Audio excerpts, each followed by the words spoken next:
Amazon and Google, no question, they are encroaching even further into our homes. They're collecting more data about us as they go. Just yesterday, we covered Amazon buying the Wi-Fi systems maker Eero. How does that fit into this broader strategy? The average user spends almost an hour a day on Facebook, scrolling, liking, and commenting. Each move you make is a data point. Facebook is scooping up more than just your age, location, and relationship status, working with retail brands and political campaigns to gather more than 50 personal things about you, including how long you've lived in your home, how many credit lines you have, which groceries you buy, even what kind of medication you're using. U.S. intelligence confirms it's collecting the private messages of internet users, but defends the move, claiming the mass surveillance was targeting only non-U.S. persons outside the country. Earlier, British and American papers reported that the U.S. was tapping directly into the servers of leading American internet companies, getting access to personal emails, photos and documents. A leaked court order has become the first hard evidence of Washington's sweeping data collection program. RT's Anastasia Churkina has more.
Tahu nggak sih kalian apa itu data?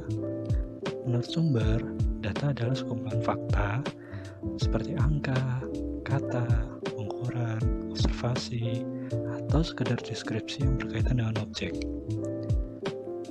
Atau dalam artian lain, data adalah sekumpulan objek beserta atributnya.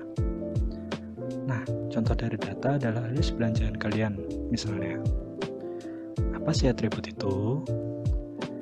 Atribut adalah jenis sifat yang dimiliki suatu objek, sehingga objek tersebut menjadi entitas. Secara gampangnya, atribut adalah ciri-ciri dari data tersebut. Contoh atribut yaitu tinggi, berat, dan lain sebagainya. Nilai atribut merupakan angka atau simbol yang ditetapkan pada sebuah atribut. Contohnya meter, kilogram, dan lain sebagainya. Ada banyak macamnya loh. Ada nominal, ordinal, interval, rasio, dan biner. Nah, untuk lebih jelasnya, simak tabel berikut ini.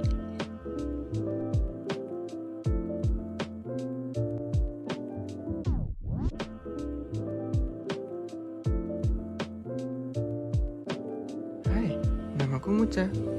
Kali ini aku akan menjelaskan 4 jenis data dalam pembelajaran online kali ini. Yang pertama yaitu ada record data, yang kedua ada data matrix, yang ketiga ada dokumen data, dan yang keempat market basket data. Oke, aku akan menjelaskan tentang record data. Apa sih record data?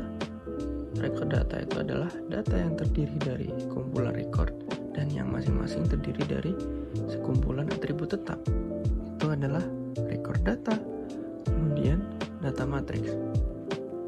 Data matrix itu adalah objek data memiliki set atribut numerik yang tetap dan yang sama, maka objek tersebut dianggap sebagai titik dalam ruang multidimensi. Paham kan? Kemudian ada dokumen data. Dokumen data itu adalah setiap dokumen menjadi istilah vektor dan setiap suku adalah komponen atau atribut dari setiap vektor tersebut. Jadi, nilai setiap komponen itu adalah berapa kali istilah terkait muncul dalam dokumen. Dan yang terakhir adalah market basket data. Apa sih market basket data? Jadi, jenis data rekaman khusus di mana setiap catatan atau transaksi maksud aku, melibatkan satu set item. Misalnya nih, pertimbangan toko grosir, seperangkat produk yang dibeli oleh pelanggan selama satu perjalanan belanja, itu merupakan sebuah transaksi.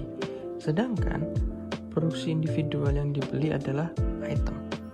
Oke, itu adalah 4 jenis data yang aku jelaskan dalam pembelajaran online ini. Terima kasih. Dadah. Bagaimana ya? Halo Mimi, apa yang sedang kamu lakukan?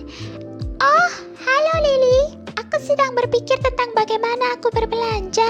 Uang jajanku sedikit, namun aku ingin berbelanja barang yang dipesan ibuku dan keperluanku sendiri. Barang apa ya yang harus aku beli terlebih dahulu? Wah, itu namanya data, Mimi. Coba sini aku lihat. Ada kumpulan harga yang berupa angka dan nama barang belanja. Apakah kamu tahu bahwa data dapat dirapikan secara teratur dengan berbagai cara? Wah, benarkah? Bagaimana ya caranya? Pertama-tama, kita dapat memisah data yang berbeda tipenya. Dengan seperti ini, kita bisa memahami arti dari data. Misalnya, kita memisah data numerik, yaitu data yang berupa angka, dan data nomina. Misalnya, nama benda dalam daftar belanja.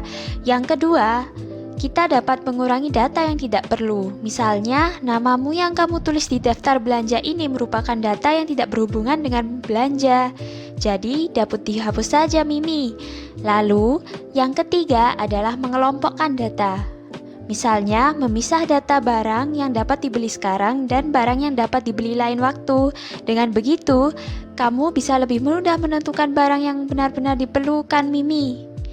Wah, begitu ya. Terima kasih, Lily.